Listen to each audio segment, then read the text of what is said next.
Just a quick warning that viewer discretion is advised. In early 2010, the Mexican drug cartel Los Zetas violently split from their parent Gulf cartel, kicking off a violent conflict between the two groups that left hundreds dead. The first battle piece occurred in the border town of Reynosa, but the fires of war quickly spread to nearby Nuevo Laredo and Matamoros. In the midst of violence and panic, authorities and media initially attempted to downplay the situation, but it wasn't long before the Gulf cartel began to string up the bodies of the slain Zetas from light poles, and it wasn't so easy to sweep the gang wars under the rug. The Zetas hit back hard, and the Gulf cartel knew that if they wanted to end the war quickly and relatively bloodless, that they would have to launch a critical strike deep in the heart of the Zeta stronghold, San Fernando. Zetas were suddenly on the back foot, and losing the prized territory of San Fernando would be a huge blow to their fledgling operation. The municipality of San Fernando is a virtual spiderweb of dirt roads that connect with Monterrey, Nuevo Laredo, Reynosa, and Matamoros, making it a prized territory for drug traffickers. The Zetas were primarily low on manpower, and so drastic measures had to be taken to find new recruits. The first signs of the Zetas' new brutal recruitment tactic came to light in August of 2010. Mexican naval infantry made a horrifying discovery at the rural compound in the San Fernando area: the dead bodies of 72 migrant workers.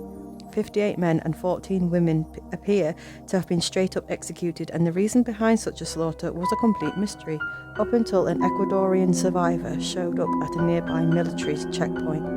He had faked his death in order to escape from what he described as a cartel training camp. Kidnapped individuals would be held to ransom, and once their families paid the money owed, the Zetas would simply deny their captives freedom and instead force them to join their ranks. Those who could not raise any ransom money or refused to join, they would be murdered in cold blood. The Zetas routinely targeted undocumented migrants since they had little recourse or ways to defend themselves. Authorities believed that such drastic, brutal actions would be short-lived, given their horrific nature in the ongoing cartel conflict, but as it turned out, the horror had only just begun. Throughout March of 2011, several public transportation buses were heading to Reynosa and were hijacked in the San Fernando area. Authorities found a few of the buses completely abandoned and burnt out in isolated spots in the surrounding countryside, but what happened to the passengers was a complete mystery for several weeks.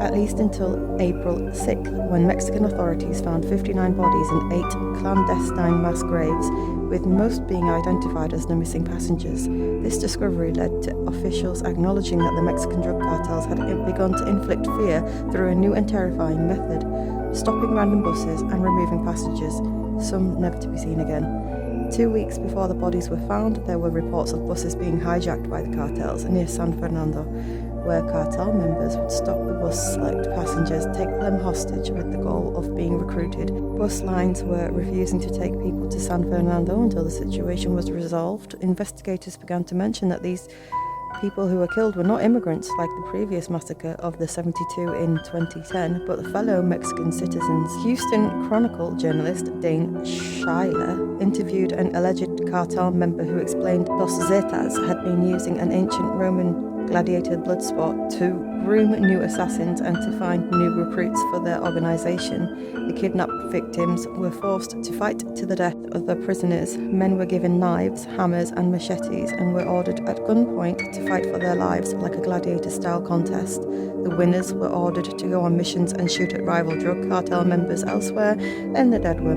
buried in mass graves, with almost all of the corpses found in the mass graves had evidence of blunt force trauma. A cartel member on trial in Laredo, Texas, testified that the fighting contests between the kidnapped victims were ordered by Miguel Trevino Morales, a high-ranking Zeta lieutenant, and that they were used to make the killers lose their fear.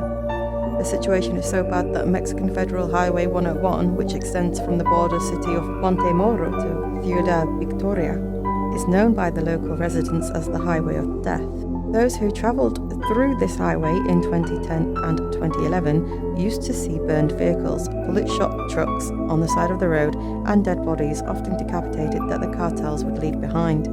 Others who have travelled through this highway and have survived carjackings and checkpoints organised crime groups have installed from Padilla to San Fernando have reported what happens on the highway. A survivor saw 4 SUVs, all grey with tinted windows, adding that everyone was armed.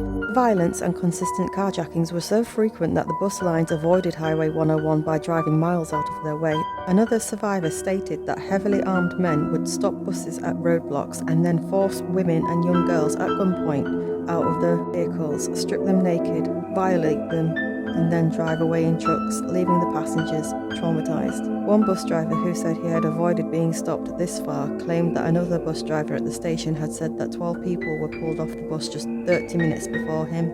As of 2012, the US government issued travel warnings for going south of the border, and on June 17, 2011, federal police captured Edgar Montiel, a high-ranking boss in Las Zetas and the man responsible for killing 72 migrants in 2010. He confessed during interrogation that more than 600 bodies were buried in the clandestine mass graves near San Fernando, unconfirmed by Mexican authorities. The cartel operates in an environment where narcotics, money and brutal violence rule all, and unfortunately there's no shortage of people willing to use one to get the others.